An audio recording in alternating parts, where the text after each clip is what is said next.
Yan, tatanggalin po natin yung kanyang drive belt. Gagamit lang tayo ng 14mm na combination range.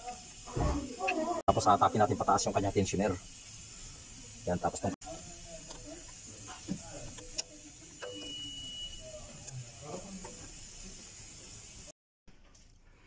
so ayan po, naikabit na po natin yung ating bagong water pump. Yan.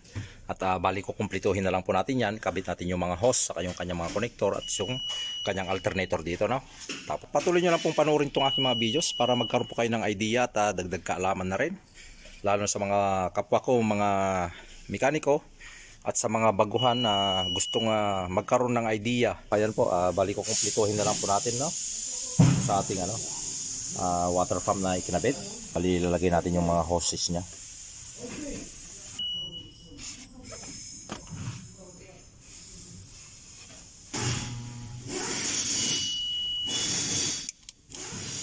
So ayan po mga ka-GM, bali nahigpitan na po natin yung kanyang mga hose, no? Nilagay na natin yung kanyang mga clamp.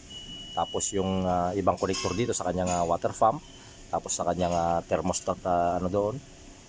Housing, yung connector niya doon ay nailagay na rin natin. Ngayon ang susunod nating ilagay dyan ay yung kanyang alternator dito. So ito yung kanyang alternator. Bali ipasok muna natin doon sa kanyang paglalagyan natin, kasi hindi natin mabidyuhan gaano kasi nga mag-isa lang po tayong gumagawa. So ito nilagay na po natin yung kanyang alternator. Bali lalagyan po natin ng mga bolt, no? Tapos hihigpitan po natin siya. Mahirap po kasing videohan mga ka-GM dahil po mag-isa lang po natin. Cellphone lang po yung gamit natin. Kaya tsaga-tsaga lang po ng konti, no? Ilagay yung mga kanyang nut, saka higpitan po natin siya. Gamit natin yung 12mm.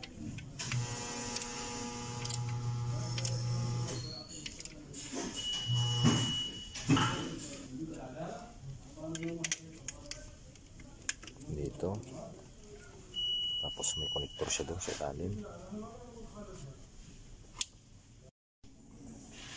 So ayan po, bali kinabit na rin po natin yung kanyang drive belt. Yun, bali may tensioner po yung ating drive belt, kaya madali po siyang ikabit. Bali 14mm lang po yung kailangan dyan na gagamitin na spanner para po mailagay natin, no? Yan, at yung mga connector, bali ko kumplituhin po natin siya. Ito yung connector na rito. Kung alin po yung mga tinanggal natin mga ka-GM na mga connector, mga wirings, ayun po yung ibabalik po natin. Yan, sa kanya alternator. Tapos ito sa ilalim.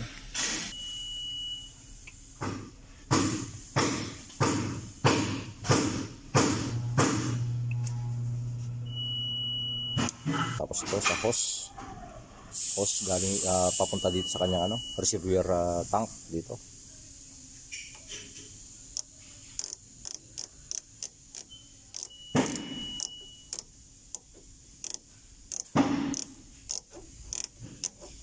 Kaya tapos lalagyan natin yung clamp.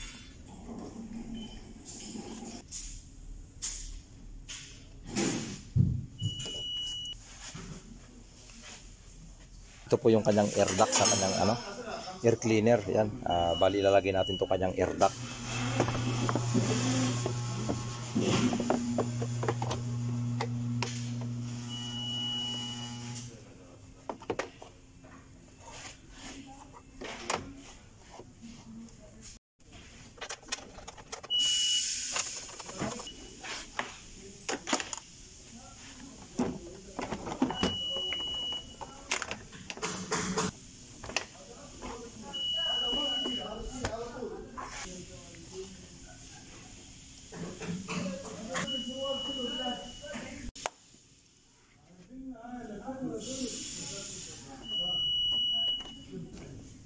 Yan, lalagyan natin ng engine coolant para masubukan na po natin, no, yung ating ginawa.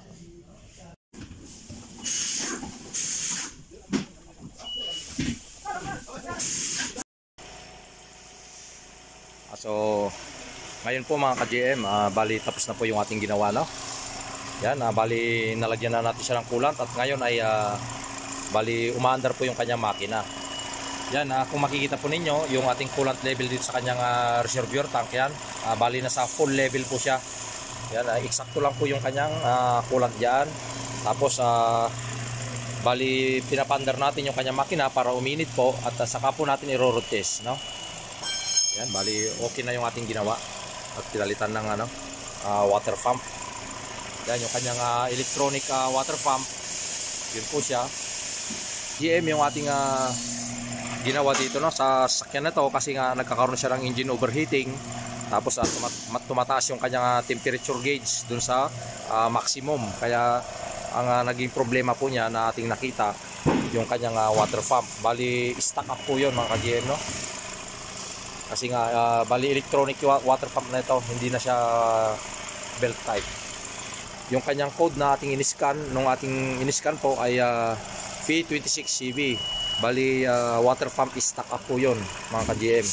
Kasi bali nakailang beses na po tayo nakagawa ng ganitong mga Toyota Camry na yun yung nagiging dahilan, yung kanyang electromechanical water pump, yung ating nakita dyan na nagkakaroon siya ng stock up sa loob. Yun po, at sana wag po ninyong kalimutan na paki-follow at paki-like and subscribe yung aking YouTube channel, at ganoon din po yung aking Facebook page, no? Wag po nating kalimutan na i-follow at i-subscribe.